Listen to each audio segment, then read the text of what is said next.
الحمد للہ رب العالمین والصلاة والسلام علی سید الانبیاء والمرسلین وعلی آلہ واصحابہ اجمعین اما بعد۔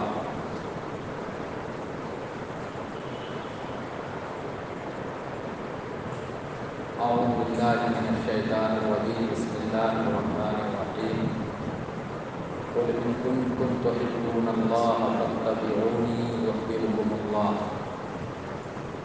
صدق اللہ العظیم۔ اللہم صل علی سیدنا و مولانا محمد وعلی آلہ واصحابہ وبارک وسلم۔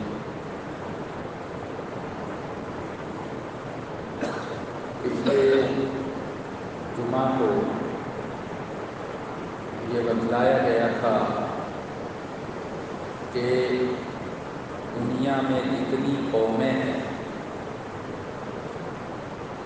تمام قوموں میں سب سے زیادہ مسلمانوں کو اپنے نبی کے ساتھ محبت ہے، تعلق ہے۔ اس بات کو قرآن و حدیث کی روشنی میں بتلانے کی کوشش کی گئی تھی۔ آج ہم کو یہ معلوم کرنا ہے اور یہ جاننا ہے کہ آخر ہم اور آپ یا سارے مسلمان اپنے نبی سے اتنی محبت کیوں کرتا ہے۔ تو ایک روایت میں آتا ہے کہ مدینے کے اندر ایک دیہات کے گاؤں کے صحابی آپ صلی اللہ علیہ وسلم کی خدمت میں آئے اور انہوں نے آ کر آپ صلی اللہ علیہ وسلم سے یہ پوچھا، یا رسول اللہ صلی اللہ علیہ وسلم،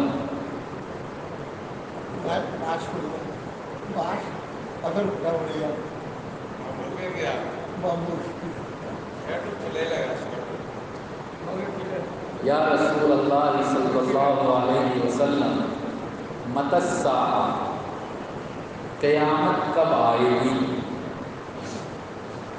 قیامت تو آنا ہے، ہمارا اور آپ کا اس پر ایمان ہے۔ والیوم الآخر، آخری دن وہ قیامت کا دن ہوگا۔ تو قیامت تو ضرور آئے گی، لیکن قیامت آئے گی کب؟ اس صحابی نے جب آپ صلی اللہ علیہ وسلم سے پوچھا تو آپ نے یہ کہا، ما اعددت لها، کہ تم پوچھ رہے ہو ایگزام کا دن کب آئے گا، پریکھا کا دن کب آئے گا، تم نے ایگزام کے لیے، پریکھا کے لیے، امتحان کے لیے کیا تیاری کی ہے؟ قیامت کب آئے گی یہ تم سوال کر رہے ہو، پہلے یہ بتاؤ کہ تم قیامت کے لیے کچھ تیاری کیے ہو یا نہیں کیے ہو؟ اب وہ صحابی کیا کرتے؟ انہوں نے کہا، اے اللہ کے رسول صلی اللہ علیہ وسلم، میں نے قیامت کے لیے بہت زیادہ نمازیں بھی نہیں پڑھی ہے، بہت زیادہ روزہ بھی نہیں رکھا ہے، بہت زیادہ دان خیرات بھی نہیں کیا ہے، البتہ انا احبک، انا احب اللہ ورسولہ، میں اللہ سے اور اللہ کے رسول صلی اللہ علیہ وسلم سے میں محبت کرتا ہوں۔ آپ صلی اللہ علیہ وسلم نے کہا کہ انت مع من احببت، تم قیامت میں، مرنے کے بعد، قیامت کے بعد تمہارا ٹھکانہ وہاں ہوگا جہاں تمہارے محبوب کا ٹھکانہ ہوگا، یعنی تم جس سے محبت کرتے ہو وہ مرنے کے بعد جہاں ہوں گے تم بھی وہیں ہوگے۔ پھر آپ صلی اللہ علیہ وسلم نے فرمایا المرء مع من احب، مرنے کے بعد انسان وہاں ہوگا جہاں وہ آدمی ہوگا جس سے وہ محبت کرتا تھا۔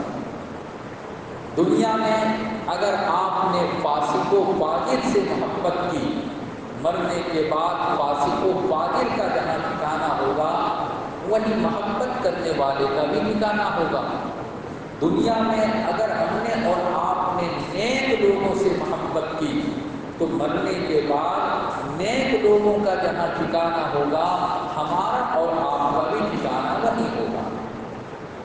اگر ہم نے اور آپ نے اپنے آقا صلی اللہ علیہ وسلم سے محبت کی، ہمارے اور آپ کے دل میں اگر نبی کی محبت کو ہم نے مضبوط کیا، ہم نبی کے عاشق بنے، نبی سے محبت کرنے والے بنے، تو یقیناً نبی کا ٹھکانہ جنت میں ہوگا۔ اور آپ صلی اللہ علیہ وسلم نے فرمایا کہ انسان جس سے محبت کرتا ہے، جس کا ٹھکانہ اس کا ٹھکانہ جہاں ہوگا، محبت کرنے والے کا بھی مرنے کے بعد وہی ٹھکانہ ہوگا۔ ایک روایت میں آیا، حضرت انس رضی اللہ تعالی عنہ نے فرمایا کہ جب آپ صلی اللہ علیہ وسلم نے یہ کہا کہ انسان مرنے کے بعد وہاں ہوگا جہاں وہ آدمی ہوگا جس سے وہ محبت کرتا تھا، یہ بات سن کر ہم لوگوں کو اتنی خوشی ہوئی کہ زندگی میں اتنی خوشی نہیں ہوئی تھی۔ تو ایک مسلمان اپنے نبی سے محبت کرتا ہے، یہ سوچ کر محبت کرتا ہے کہ ہم اپنے نبی سے محبت کر رہے ہیں تاکہ مرنے کے بعد نبی کا ٹھکانہ جب جنت میں ہوگا تو ہمارا اور آپ کا ٹھکانہ بھی جنت میں ہو جائے۔ اب دوسرا سوال اور دوسری بات یہ ہے کہ نبی کی محبت اپنے دل میں پیدا کیسے ہوگی؟ بارہ ربیع الاول آیا، ہم نے اور آپ نے میلاد کر لیا، سیرت کا جلسہ کر لیا، ربیع الاول کا مہینہ آیا، سیرت پر بیان ہو گیا، سیرت پر تقریر ہو گئی اور ہم نے یہ سمجھ لیا کہ نبی کی محبت ہمارے دل میں پیدا ہو گئی۔ ربیع الاول کا مہینہ آیا اور جلوس نکال لیا، جلوس محمدی، نعرہ رسالت یا رسول اللہ اور نہ جانے کیا کیا نعرہ لگا لیا۔ ہم نے اور آپ نے سمجھا کہ نبی کی محبت ہمارے دل میں آ گئی۔ مولانا ناصر صاحب تھوڑا آواز کم ہے۔ ہمارے دل میں نبی کی محبت آ گئی؟ نہیں میرے بھائیوں، جلوس نکالنے سے، نعرہ لگانے سے، جلسہ کرنے سے، میلاد کرنے سے نبی کی محبت دل میں پیدا نہیں ہوتی ہے۔ نبی کی محبت کیسے پیدا ہوگی؟ ہم نبی سے محبت کرنے والے کیسے بنیں گے؟ ایک حدیث میں نے پچھلے جمعہ آپ لوگوں کے سامنے پڑھی تھی۔ آپ صلی اللہ علیہ وسلم ایک مرتبہ وضو کر رہے تھے، صحابہ کرام وہاں پر موجود تھے۔ جب آپ وضو کرتے تھے تو وضو کا پانی زمین پر گرتا تھا۔ صحابہ کرام نے دیکھا کہ پانی زمین پر گر رہا ہے۔ پانی زمین پر گرنے سے پہلے یا گرنے کے بعد جن کو جیسا موقع ملا اسی حساب سے وہ آگے بڑھ کے وہ پانی اپنے ہاتھ میں لیتے تھے۔ یوز کیا ہوا، استعمال کیا ہوا پانی ہوتا تھا اور اس پانی کو اپنے ہاتھ میں لے کر اور اپنے چہرے پر لگاتے تھے۔ جیسے ہم اور آپ کریم لگاتے ہیں، ماں بہنیں کریم لگاتی ہیں، اسی طریقے سے صحابہ کرام آپ صلی اللہ علیہ وسلم کے استعمال کیے ہوئے پانی کو اپنے ہاتھ میں لے کر اور اپنے چہرے پہ لگا رہے تھے۔ آپ صلی اللہ علیہ وسلم نے صحابہ سے کہا کہ ارے تم یہ کام کیوں کر رہے ہو؟ یہ پانی استعمال ہو گیا، یہ یوز کیا ہوا پانی ہے، تم اس کو اپنے بدن پر، اپنے چہرے پر کیوں لگا رہے ہو؟ صحابہ کرام نے فرمایا حب اللہ و رسولہ، ہم لوگ یہ کام اس لیے کر رہے ہیں تاکہ ہمارے دل میں اللہ کی کی اور اللہ کے رسول کی یعنی آپ صلی اللہ علیہ وسلم کی محبت ہمارے دل میں پیدا ہو جائے۔ آپ صلی اللہ علیہ وسلم نے فرمایا کہ اس طرح سے محبت نہیں ہوگی، میرا استعمال کیا ہوا پانی تم نے اپنے چہرے پر لگا لیا، اپنے بدن پر مل لیا، میری محبت دل میں پیدا ہوگی، ایسی بات نہیں ہے۔ یاد رکھو، جو یہ چاہتا ہے کہ اللہ اور اللہ کا رسول اس سے محبت کرے، وہ اللہ اور اللہ کے رسول سے محبت کرے، دونوں جانب سے اگر کوئی محبت کو پیدا کرنا چاہتا ہے تو اس کو 3 کام کرنا پڑے گا۔ من سرہ ان یحب اللہ ورسولہ او یحبہ اللہ ورسولہ فلیصدق حدیثہ اذا حدث۔ اگر اپنے دل میں نبی کی محبت کو پیدا کرنا چاہتے ہو، اگر اپنے دل میں اللہ کی محبت کو پیدا کرنا چاہتے ہو، اگر یہ چاہتے ہو کہ تم اللہ سے محبت کرو، تم رسول سے محبت کرو، اللہ بھی تم سے محبت کرے، اللہ کے رسول صلی اللہ علیہ وسلم بھی تم سے محبت کرے، تو اس کے لیے 3 کام کرنا پڑے گا۔ فَلْيَصْدُقْ حَدِيثَهُ إِذَا حَدَّثَ۔ نمبر 1، جب بھی بولو، جہاں بھی بولو، جس کے سامنے بھی بولو، جس حال میں بھی بولو، سچ بولو۔ کبھی جھوٹ نہیں بولنا ہے، سچ بولنا ہے۔ ہم درود پڑھ لیں، ہم نعرہ لگا لیں، ہم سیرت کا جلسہ کر لیں، ہم میلاد محفل کر لیں، لیکن جھوٹ بولنے والے ہیں، گھر میں جھوٹ بولتے ہیں، بیوی بچوں کے ساتھ جھوٹ بولتے ہیں، اپنے باس کے ساتھ جھوٹ بولتے ہیں، بزنس میں جھوٹ بولتے ہیں، دکان میں جاتے ہیں جھوٹ بولتے ہیں، سروس کرتے ہیں جھوٹ بولتے ہیں، اور ہم یہ سوچیں گے کہ ہمارے دل میں نبی کی محبت پیدا ہو جائے۔ میرے بھائیوں، ای خیال استو خیال استو خیال، محال استو محال استو محال، یہ صرف ہمارا اور آپ کا خیال ہو سکتا ہے۔ یہ نہیں ہوگا کہ جھوٹ بولنے والا نبی کا عاشق بن جائے، جھوٹ بولنے والے سے نبی محبت کرنے لگے، ایسا نہیں ہو سکتا۔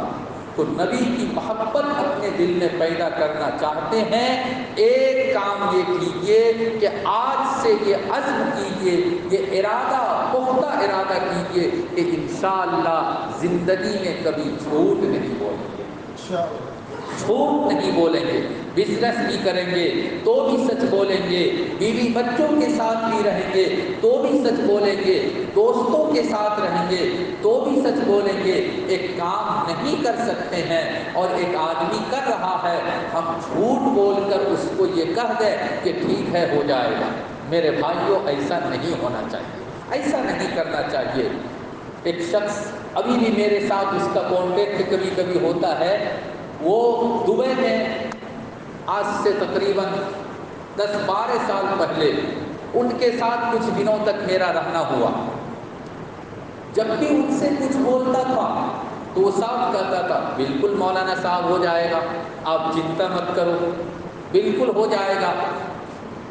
بعد میں دیکھتا ہوں کچھ ہوتا ہے کچھ نہیں ہوتا ہے، اور اس کے لیے وہ کوشش بھی نہیں کرتا۔ میں نے کہا کہ ارے بھائی، آپ کہہ رہے ہیں کہ ہو جائے گا لیکن کچھ ہو ہی نہیں رہا ہے، آپ تو کہتے ہیں کہ بالکل ہو جائے گا۔ تو انہوں نے ایک بات بتلائی کہ ارے مولانا صاحب، اگر میں سامنے والے کو یہ بول دوں کہ نہیں نہیں آپ کا یہ کام نہیں ہوگا تو اس کو تکلیف ہوگی، اس کو دکھ ہوگا، اس کو تکلیف ہوگی، اور اگر میں یہ بول دوں کہ ہو جائے گا تو اس کو خوشی ہوگی۔ اب میں نے اپنی زبان سے بولا، یہ چمڑے کی زبان ہے، بولنے سے میری زبان کا گوشت تو کم نہیں ہوا، بولنے سے مجھ کو تو کوئی کشٹ نہیں ہوا، تھوڑا سا جھوٹ ہی تو بولا لیکن وہ آدمی خوش تو ہو گیا۔ میرے بھائیوں، کسی کو خوش کرنے کے لیے، کسی کو ہنسانے کے لیے اگر کوئی جھوٹ بولتا ہے، ایک روایت میں تو یہاں تک آیا کہ جو آدمی دوسروں کو ہنسانے کے لیے، دوسروں کو خوش کرنے کے لیے، اس کے اندر مستی پیدا کرنے کے لیے، ٹھٹا مارنے کے لیے اگر اس سے کوئی جھوٹ بولتا ہے تو ویل لہو ویل لہو ویل لہو، اس کے لیے ویل ہے اور ویل کا مطلب ہے کہ اس کا شر و ناس ہو جائے، وہ ہلاک ہو جائے، برباد ہو جائے۔ بعض محدثین نے لکھا کہ ویل جہنم میں ایک جگہ کا نام ہے جہاں سب سے زیادہ تکلیف اور کشٹ ہوگی، اس جگہ کا نام جہنم ہے۔ دوسروں کو ہنسانے کے لیے، دوسروں کو خوش کرنے کے لیے اگر کوئی جھوٹ بولتا ہے، آپ صلی اللہ علیہ وسلم نے فرمایا کہ اس کو اسی جگہ میں جہنم میں ڈالا جائے۔ ایک روایت میں آیا کہ جب آدمی جھوٹ بولتا ہے، جب آدمی جھوٹ بولتا ہے تو اس کی بدبو کی وجہ سے، درگندوں کی وجہ سے رحمت کا فرشتہ کم سے کم 1 میل یعنی پرائے 1.5 کلومیٹر سے بھی زیادہ رحمت کا فرشتہ دور چلا جاتا ہے، جھوٹ بولنے والے کے پاس نہیں آتا۔ جھوٹ بولنا یہ منافق کی علامت ہے۔ حدیث میں آیا، اللہ کے رسول صلی اللہ علیہ وسلم نے منافق کی 3 علامت اور نشانی کو بیان کیا، ان میں سے ایک علامت اور ایک نشانی ہے جھوٹ بولنا۔ گویا کہ جھوٹ بولنے والا ایک طرح سے منافق ہوتا ہے، اور قرآن نے کہا ان المنافقین فی الدرک الاسفل من النار، جہنم کے اندر جو سب سے نیچے والا حصہ ہے، جہاں سب سے زیادہ کشٹ اور تکلیف ہوگی، منافق کو اللہ تعالی جہنم کے اسی حصے میں ڈالے گا۔ جھوٹ بولنا یہ نفاق کی علامت ہے، اس لیے جھوٹ نہیں بولنا چاہیے۔ آج پرائے یہ دیکھا جاتا ہے، کاروبار کرنے والا وہ یہ کہتا ہے کہ مولانا صاحب اگر جھوٹ نہیں بولیں گے تو ہم بزنس نہیں کر پائیں گے، جھوٹ نہیں بولیں گے تو ہمارا کاروبار نہیں چل پائے گا۔ اللہ کے واسطے 1 مہینہ آپ عزم کیجئے کہ پوری زندگی اگر ہم نے جھوٹ بول کر بزنس کیا اور اتنا نفع ہوا، آج سے 1 مہینہ تک ہم جھوٹ نہیں بولیں گے، سچ بول کر ہم بزنس کریں گے۔ 1 مہینہ آپ تجربہ کیجئے اور دیکھیے کہ نفع ہوتا ہے یا نہیں ہوتا ہے۔ اگر خدا نخواستہ جھوٹ بولنے سے نفع ہو رہا تھا اور سچ بولنے سے بالکل آپ کو نفع اور پروفٹ نہیں ہو رہا ہے، آپ کا کھتی ہو رہا ہے، نقصان ہو رہا ہے، کاروبار ڈوبتا چلا جا رہا ہے، تو 1 مہینے کے بعد آ کر آپ مجھ کو بتائیے گا۔